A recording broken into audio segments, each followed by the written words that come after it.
This is episode number 6 with Eugenia Richardson, nationally certified Pilates teacher, grandmother, and risk-taker extraordinaire. But in the meantime, I thought, okay, I need to put my house up for sale. I've got to do all these things. Stop. Before you heard back from them. Yes. I planned it out like I already had the job. I visualized me. I started selling things, packing things. And I thought, oh, well, if I don't get the job, I'll just buy another house or whatever. Wow. Yeah. So I did. I know people probably thought I was a little off my rocker, but for me, it was what I wanted to do. That's another thing. I make up my own mind. I'll listen to your advice, but I make up my own decisions. Welcome to Titans of Transition, featuring real-life stories, anecdotes, and inspiration about pivotal career moments from leaders who have been there. Join host Joe Miller, former scientist and senior technology leader turned executive coach, as he unpacks transitional moments to help inspire change. Eugenia, welcome to the podcast. I'm so glad you're here today. Oh, thanks for having me, Joe. I'm so excited to be here and chat with you and just like old times. I'm glad you said that. So, one of the things I thought we'd start off with is talk about how we know each other. And we actually haven't really seen each other in years and years. And then I decided, because I moved away from my hometown in upstate New York, I decided to get back in touch with folks and go to a reunion, high school reunion. You were in my high school class at R.L. Thomas in Webster, New York. Yes. And, after the reunion and subsequently on our Facebook group, I heard a really interesting story about your journey. And when thinking about guests, I thought you would be great to have on the podcast. So, but I know that one thing I thought was a little interesting is that one of our first kind of meetings in high school is you helped me out in a play that we were in together. Yes. George Emmett was a beautiful musical. And because my background growing up was in tap dance, and there was a lot of tapping in George M., I did all the choreography. So I taught you and all the cast how to tap dance. It was amazing, and it was so fun. Yeah, full disclosure, I was quite a bit of a klutz and just in the chorus of that show. Anyway, but I think that was the first time that we really interacted a lot. It was a fairly large high school. I think our graduating class was around 500 or 500. Yes. Uh-huh. Yeah. So anyway, you came to mind and I think you reached out when you saw one of my podcasts and we chatted and you agreed to be on the podcast. So thank you so much. Oh, you're so welcome. But before we get into this really interesting part of your overall journey, we need to lead up to it a little bit. And let's talk about, going out of college and into your corporate career. Can you take us through that story a little bit? Oh, sure. Well, I went to Nazareth College locally. My degree was in philosophy and elementary education. I graduated and I immediately began teaching kindergarten in the Pittsburgh School District. I also had gotten married during that, right after graduation, and had my daughter a year later. So it wasn't until she was a few months old that I began my teaching career. So I taught a year, and then we decided to move to California. That's a big move. Yeah, so we picked up everything, drove cross country. It was a great experience. I taught nursery school there. I birthed my son there. So I have 2 children, a boy and a girl. We missed our family so much that we moved back to Rochester in 1980. Drove all the way back, came back. So at that time, there were no teaching positions available. There was just too many teachers, not enough positions. So I'm like, oh, well, I really want to work. I have to work.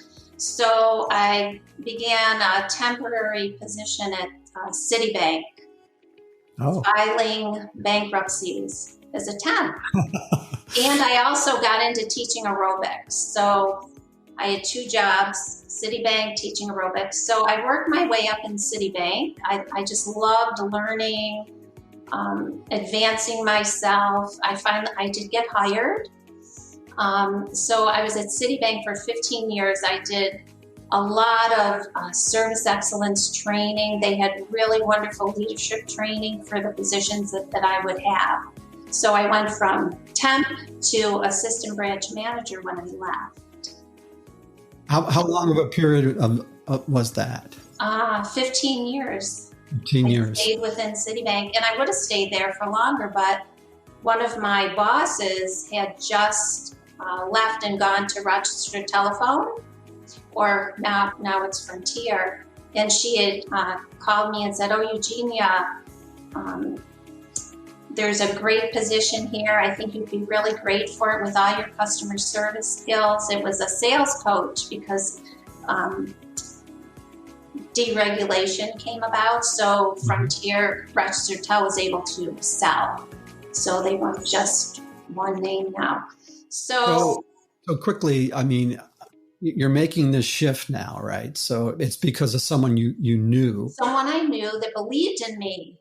She's like, she's young. Okay, I'm just trying to get to the yes. sort of the nub here. I mean, one of the things we want to do is try to kind of surface up, how did you know to make a change? How did you feel comfortable making the change? And how did this change or transition you were making kind of line up with who you were and were you, how you feel like you're wired and why were you here on this planet? All those kinds of things. Okay, hard questions sometimes, but go ahead. It advanced my career tremendously, going from banking into telecom. I mean, there was a big pay difference, a big advancement, more room to advance. I never would have done it I never would have looked for a job. I'm very loyal. I stay with one company, but it was a great thing for me to do, and I just went with it. I followed my gut. I do that a lot, and back then I was much younger compared to how I am now. So I'm happy that I was able to see that then. So I, again, took lots of training. They have great training. I took a Dale Carnegie course there. I stayed at Frontier for 10 years, all while advancing. So through most of this time, also from Citi and then into Frontier, were you teaching, you were an instructor for aerobics? Yes, I was teaching aerobics for 15 years, all while I was at Citibank. I had stopped because I got injured. Back in the Jane Fonda, I call them Jane Fonda aerobic days. Yeah. No one was certified. We were jumping around on cement in sneakers, Reebok sneakers, nothing like it is today. So I really hurt myself doing triple classes, filling in for teachers. I love to work and I love teaching aerobics. There was so much energy in it. So I had to stop teaching. My chiropractor said, why don't you try Pilates, right? 15 years later, after barely able to walk. And did you know much about Pilates at the time? No, honestly, I knew nothing because I remember reading in some magazine while I was teaching aerobics, Pilates. What's Pilates? I had no idea. And it was Pilates because it's been around 100 years. Wow. Yeah. So I started taking lessons, and oh my gosh, my back, because I had to strengthen my core. Pilates strengthens your core, lengthens your spine, helps your posture, does all these things to align your spine so you're healthy. So my back pain went away, and because of that, I really wanted to share my gift of this Pilates with other people to help them to lead a functional life so they could return back. Joseph Pilates wrote a book, Return to Life, do Pilates so you can return to your everyday things you used to do that maybe you can't do anymore. Just by So that was kind of just listening to you, the passion starts to already emerge here as you recall that you fell in love with Pilates, right? It healed you, but you also kind of developed this real love for it, and it kind of pulled you forward, it sounded like. Yes. Your interest was shifting more and more in that direction. My shifting, yes. Yeah. There's another shift here. It was shifting from only thinking about Pilates 24/7. Okay, I'm here at Frontier. I need to be doing my work, not thinking about Pilates. So it was overcoming me. It was taking over my life because it was unexplainable. Body, mind, and spirit, it is too. So because I had been teaching all along until I had to stop, I thought, I think I'd like to teach Pilates. So I started in different training programs. I took the very big comprehensive training program and got my certification then. Your certification to be an instructor? Teach Pilates on all the apparatus. It's not just mat. We have reformers, Cadillacs, all different pieces of equipment you can work on. Okay. So here I am going through my certification, working at Frontier, 2 children at home, trying to take care of also. And I also would go on teaching vacations. So this is how it all started with what I'm going to talk about. I went to Jamaica, the Bahamas a few times. And if you agree to teach 2 or 3 classes a day, you just pay for your airfare and they set you up in the hotel, just like you're on vacation. And the rest of the time is yours. So I did that.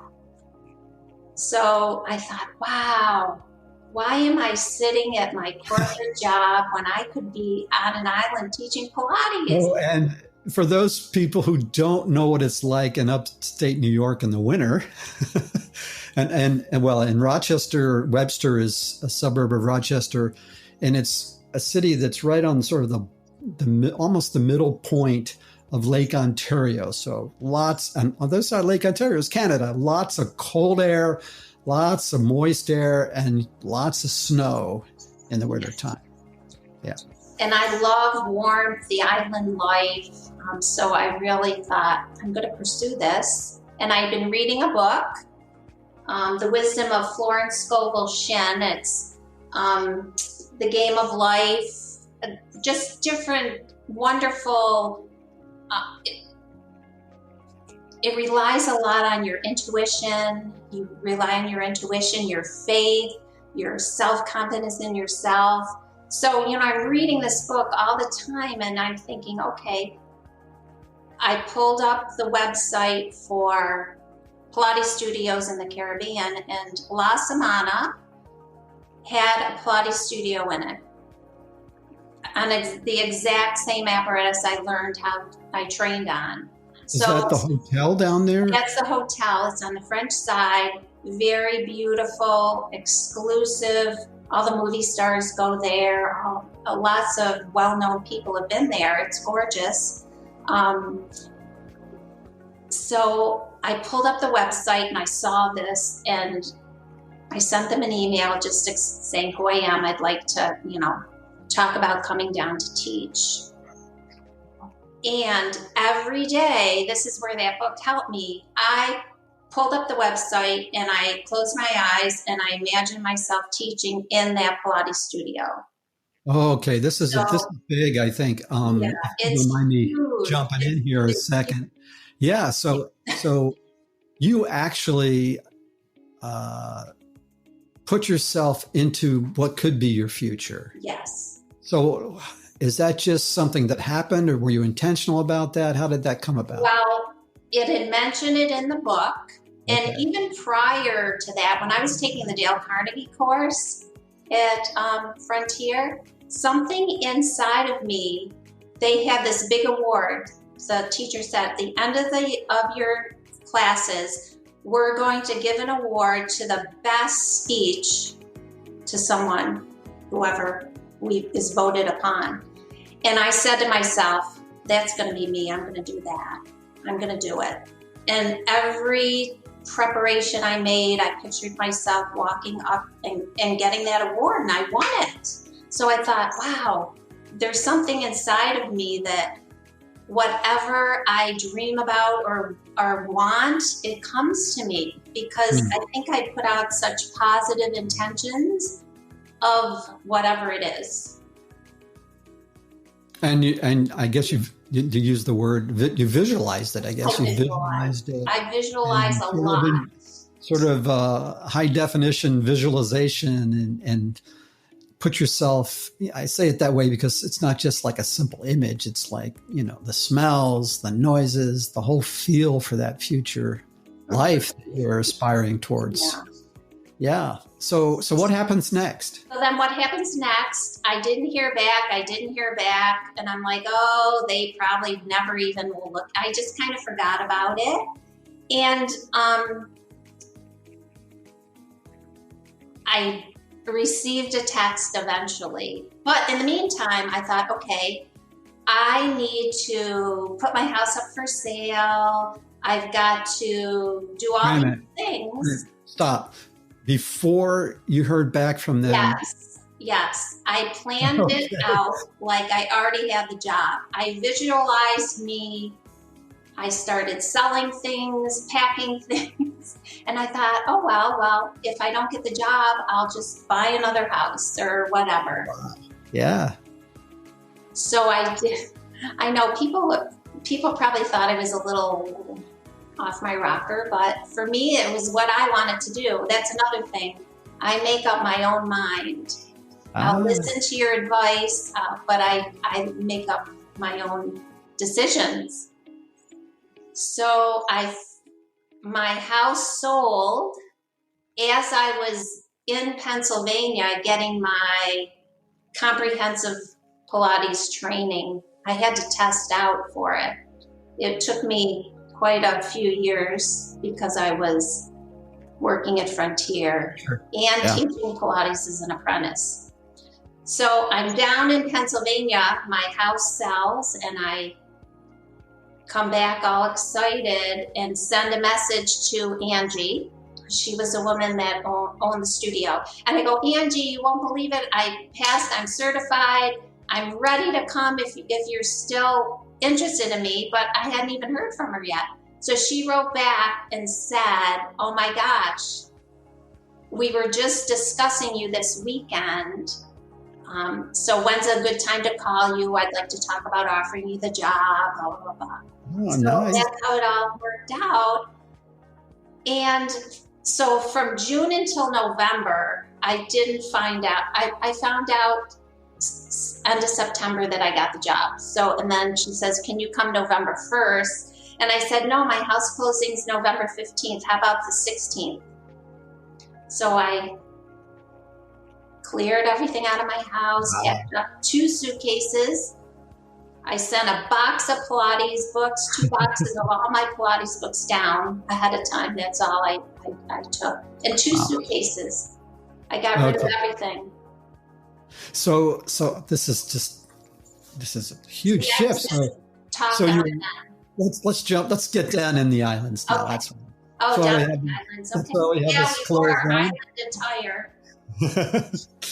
So now you're down there, and you had to tie things off with Frontier and go down.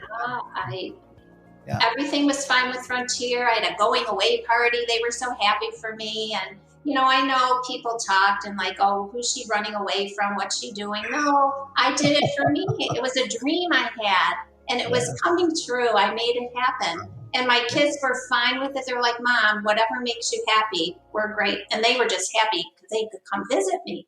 They came down every year. Yeah, so it was slow starting because I went in November. High season hadn't even started yet on the islands. They had just opened. So the really busy times from Christmas to maybe March. So I'm like, oh my gosh.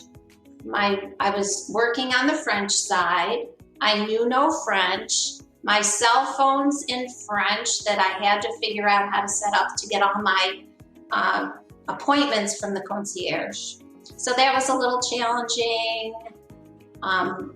The money wasn't coming in right away, so I put myself out there. Kind of a slow pickup on the revenue side, I guess. Pick up on the revenue. Yeah. So again, I visualized people walking through the door of the Pilates studio every day, even while I was driving. I just pictured everything being the way it should be, because that's how I believe it. Things work out the way they are meant to be. And if they don't, then it's time to figure out something else. So I was there 6 years, and within 6 years, I was working 7 days a week, basically many hours in the day, a lot of hours. And you were living your dream. I was living my dream, teaching villa clients, people that would come down to the villa, local people that lived there wanted Pilates. I was the only Pilates teacher on the island at the time. Wow. And you said there's a lot of, this was a high-end hotel, so you were dealing with all kinds of people, local people flying in who had deep pockets, flying in from lots of different areas who wanted to continue. All over the world. Yeah. I have friends all over the world that I keep in contact that I met through Pilates at La Sabana. And I worked at Marcy's Mega Gym, a good friend of mine that I still keep in contact with. Her gym, I taught mat classes in the gym when I first started there too, and continued. So I did water aerobics in the pool. I did anything I could to. Wow. Well, that was a rich time, but you launched off with 2 suitcases. Everything that was in your house went somewhere, and now you're down there and you're having you're kind of in your zone, and you're enjoying the life you dreamed of with Pilates, and you're meeting a lot of interesting people. So what happened next? I'm just curious. Well, first of all, was it a year-round thing? No. Okay. The hotel was open from November 1st until August 31st. It closed for the hurricane season, which was all of September and October. So I would come back to Rochester to visit my family and friends every year. And in the meantime, my friends and family would come to visit me. Yeah. But every year, it got harder and harder to come back to the island because I started missing my family. And my daughter, I knew she wanted to start a family. And I didn't want to miss being a grandmother. I never thought about much what it's like to be a grandmother. So the very last time, it was, I came back in March 2011, I came back. So that October 2010, I'm sitting on the plane crying. I didn't want to get off because I'm like, I don't think I can do this anymore. It's so hard. So that was a moment then. That was a moment I knew I had to. Yeah. And I loved my job so much. I loved everyone at La Semana and all my clients. It was really a very hard decision, but for me, my family comes first, and they all understood that. They were really happy for me. So you made a decision, and you made a decision pretty much at that time, that moment? Right then and there I did. And as soon as I told my daughter, I think she got pregnant right away. She knew I was coming home. And then, wow. Yeah.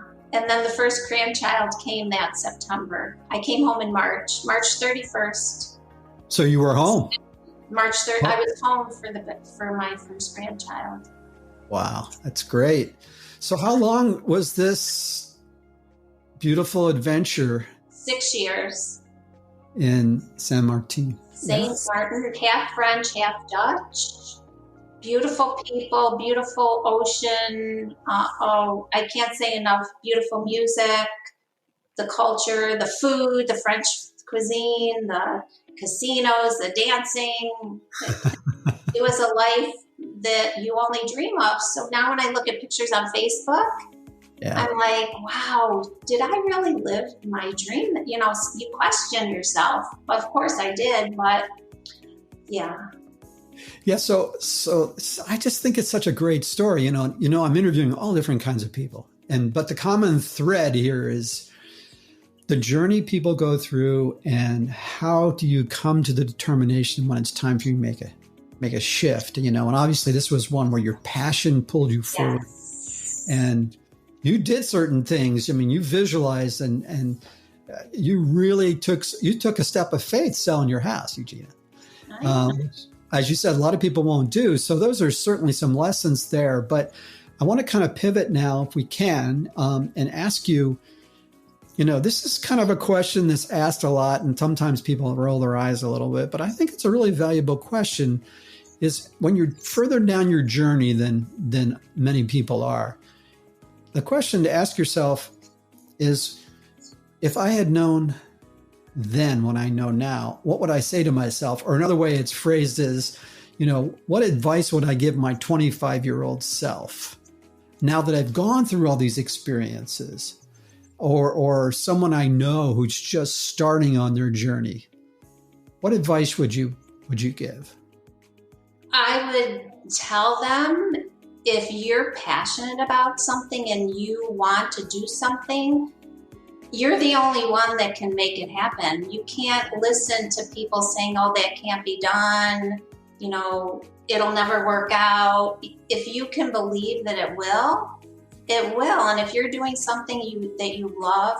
So probably when I was 25 years old, I would have said, you need to believe in yourself. You can do anything. I was pretty shy back, growing up. And right. So I've done a lot of self-growth. I read affirmations every day. Without my faith in God, I would not have gotten there either. I prayed a lot. I neglected to say that. My faith is... And in terms of knowing, I mean, certainly the passion going for it, but is there any other things that might come to mind on things you learned along the way for people to get clarity? For you, it's very clear, but it's often not clear for everyone. So I'm just kind of curious if there's anything else that comes to mind. If you see something that triggers your imagination and you think, oh no, it might be something. You don't discard yourself, what you feel inside of you. Yeah. That's a good one. That's really a good one. I'm going to shift again now, because the story's not over. When you came back to Webster, Rochester, New York, you didn't stop Pilates. Oh, I did not. So this is the reprise story. So, and I know you just got back from another little trip. You want to tell us about Boulder a little bit? Oh, sure. So I've been back since 2011, right? My grandson's 8, so I'm terrible without a calculator. About years. So I came right back. I had a job already lined up at a Pilates studio. I taught at several Pilates studios these past years. And 2 years ago, again, I visualized a dream from my whole Pilates career is to be in a very classical Pilates studio. So through Facebook, I met this beautiful young woman, Kate Wheeler, that had a Pilates studio already in her home. And what's the name of Crescent Trail Pilates? It's Crescent Trail Pilates. So she had a home studio. We became friends. She had just moved from Boston. We exchanged lessons with each other. We just hit it off really well. Even though I'm old enough to be her mother, age is no boundary for me. She's like my sister, but I respect her. She's my mentor, teacher. So we got to talking. She goes, I really would love to open up a larger studio and teach classes. Would you be interested? Oh, yes. It'd be my dream studio, my dream place to be. Pilates heaven, I call it. So here we are, 2 years now. We before COVID, but we still have a beautiful community of Pilates. But anyway, we're doing everything online now. The Pilates studio, amazing. We just grew and grew. And, Kate is a dancer. She's a beautiful mover teacher. So I thought, oh gosh, I want to give more to my clients than what I've got up in this brain that's 20 years old. Because, I was alone on an island. I didn't have anybody really around me to help me grow as a teacher. So she is a host advisor for the Pilates Center in Boulder, and she was my mentor through this whole bridge program. It's a more advanced classical Pilates program through the Pilates Center. And so I went to Boulder to do my final testing. It took me a whole year to get through the program, online, through Kate at the studio. I passed everything.